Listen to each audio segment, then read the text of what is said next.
Hey, I'm Mark Kroll, product manager for Montana Fifth Wheels, and I'm here to show you the brand new Montana 3781 RL rear living room.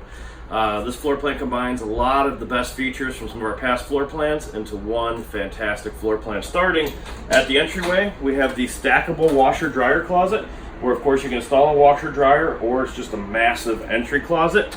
This floor plan features the largest kitchen island and largest kitchen slide out we've ever installed. So the island is very long with dual pull-out trash cans. The kitchen slide is very long, abundant countertop space everywhere, abundant storage above and below the countertop on both sides of the oven and microwave. Let's go upstairs and let me show you this incredible double vanity bathroom.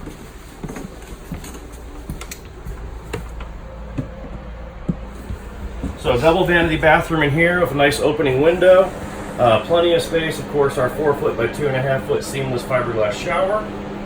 And then finally, we get into the bedroom, and we've done opposing slides up here. One of the nice things is you're not walking into the bed. You got a nice deep bedroom slide out, opposing slide out across from it, plenty of space at the foot of the bed.